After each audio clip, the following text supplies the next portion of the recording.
All right, hello everybody. Welcome back to the channel. Today, we're looking at another segment of a much longer Patreon breakdown. If you like the breakdowns of feature films or series, or just the longer form breakdowns where we talk about this stuff in and out for extended periods of time, you want to head on over to the Patreon. It is the heartbeat of the Wandering DP ecosystem. Without the Patreon support, I simply wouldn't be able to do what it is that I do, both on the podcast and here on YouTube. So if you want to see more of this breakdown, that's the spot to do it. Link is in the description.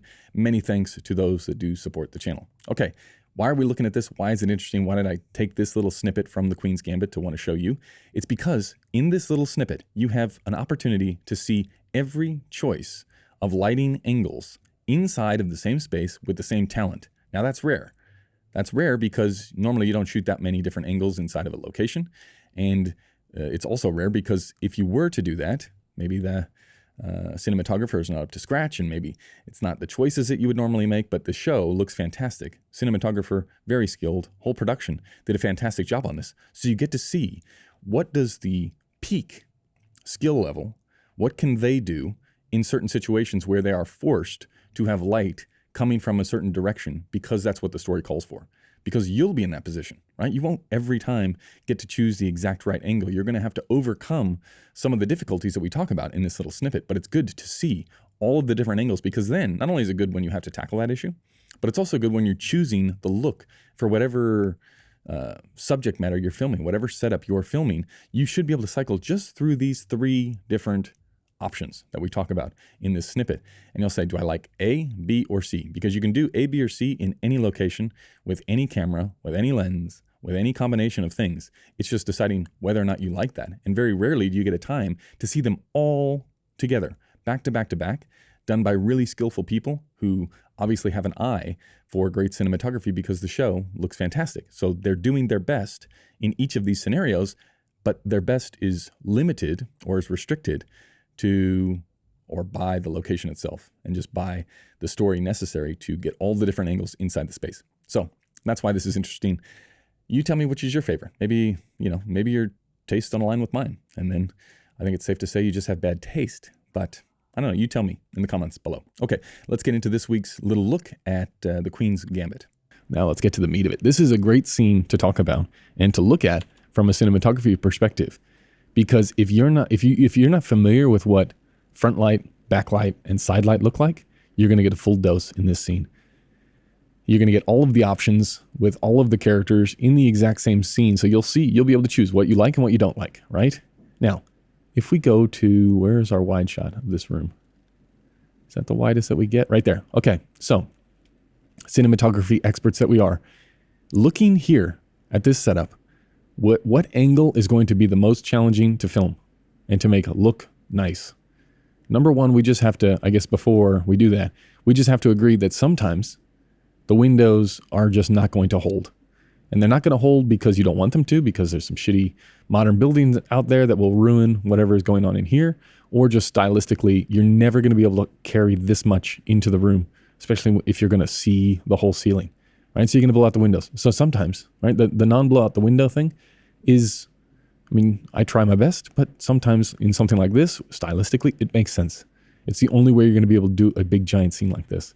But these people, right, so she's going to play chess against all these people if you haven't seen the series. These people, right, she is going to look horrendous looking this way. They are going to look all flat looking this way. These people, both angles are going to look good if we're on this side of the line, right? If we're on this side, so little man here, she stands up over here. You want to be filming on this side because we want to use all this window push and use all the neg over here. These people, the person over here is going to look horrendous and we can make her standing up look pretty good, right? That over. So once we get over here, we're going to want to shoot along these tables. And once we get over here, if we can, we're going to want to shoot that way along the table. Or we're going to want to shoot that way on her, which we'll see when we get in there. So that's the big room setup, right? You see the vibe. Already you see, you got a little shadow here, but as you go down, these people all still looking pretty good. These are our stars. They're going to look great. These guys look horrendous. Okay?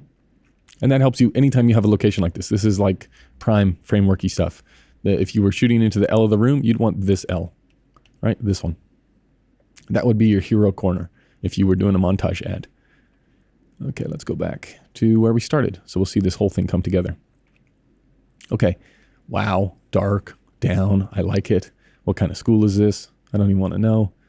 She comes in and side light, whoops, side light from the window, and this is just a beautiful frame, right? You got to get the timing right. The focus puller's got to be on their A game. You want to shoot wide open. Here we go, full frame. Yes. Feels pretty good. Lead her in, and we switch to the POV shot, which is rare, the POV shot. She glances around. I mean, that is beautiful looking lighting. Does it ever pause on her? This is perfect, right? We've got her exactly where we want her. This side of the cheek, nice blob out of focus. We're not going with hard light raking across this thing that needs haze or anything like that. It's big and soft, but it's controlled. You know, it doesn't go over here. The big and soft light isn't from inside this time. Now we're using the windows to act as cutters, because do they have diffusion on them? If you're going to use the windows as cutters, it's hard with diffusion on them, or shears because it will spread. I don't think the windows have anything though. If I recall, no, they don't, right? So if you do use, well, and they've also got these things, which is genius, right? So let's say out here is no good and you want to put diffusion straight on the window. And art department says, well, if you're going to put diffusion, we don't see out there. Do we need these things still? You say yes, because these things create this look, right? Where you can still get some interest. Down here is nice and hot. Up here is nice and dark. Okay, let's go back and see the turn. This is good. Okay, in she walks, POV. Why are we focused on the tables? Who knows? And this is the angle. You can already see we're in trouble here. We are in trouble on this side. Beautiful looking shot. And then him, perfect, right? Like this is where we want to be shooting. This is the way that we want to be shooting. It's a weird side of the line that they chose for that shot, but this has all of the elements that are good, right? We've got variance in the background. Art department did a great job. Production design did a great job. We got a nice little fall off over the shoulder here. And we're going to see when we come around, turn and creep in a little bit too fast. Slow it down. Jesus. And creep. And we're soft. And do we ever recover? No, we don't. Okay. That's one of those ones where you have, again, conversation with the director. Can we use it if it's soft? Yeah, I think we can. Okay, good. I like this. Diffusion down here. Up top, just tree. In we come with the folks. And again, because we're looking down the line here, I mean, that is this whole exchange, right? That shot, this one as well, nice dark as we push past the reflection there. And we get into this again, the level just going straight across. That looks nice. This looks nice, nice and dark. All of these people frameworky. This guy frameworky. Now he's looking this way for some reason. And that is good looking. Okay, from here we go to the difficult part. Let's keep fast forwarding.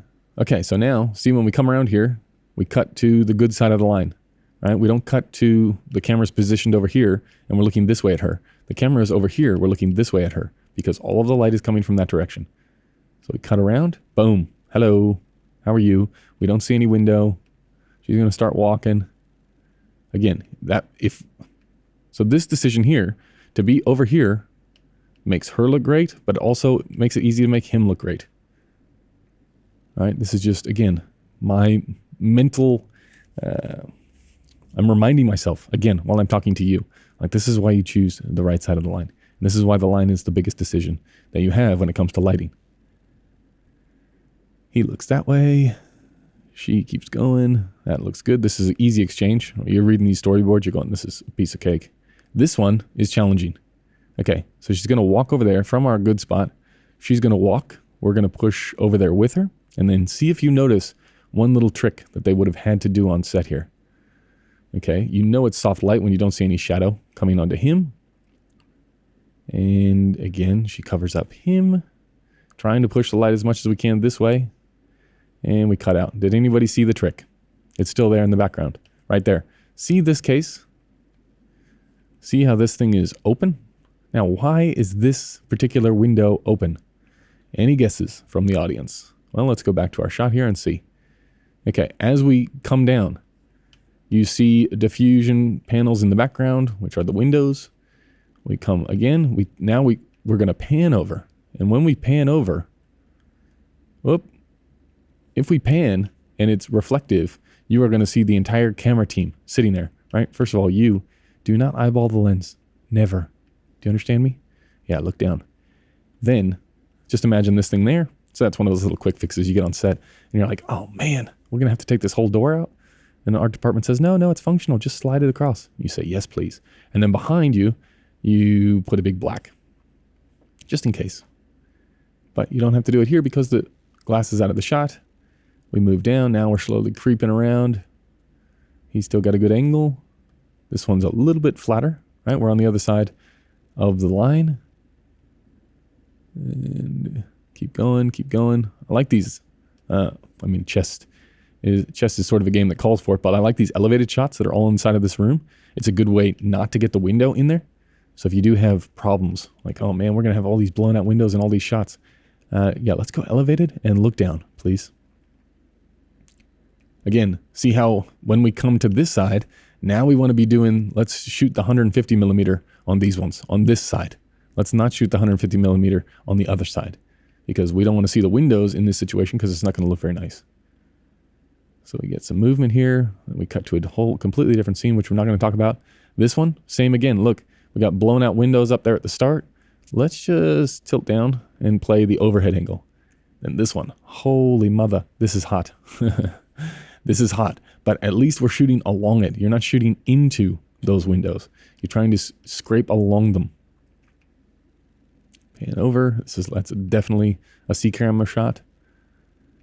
Same one here. Like, let's fill the background with lots of people so we don't have to see the windows, and we'll shoot along them. So we get this fall off here on the face. And let's be as shallow as we possibly can be. Here, like this would drive me nuts, seeing that up there. The blind's not the perfect way around, but you do what you do.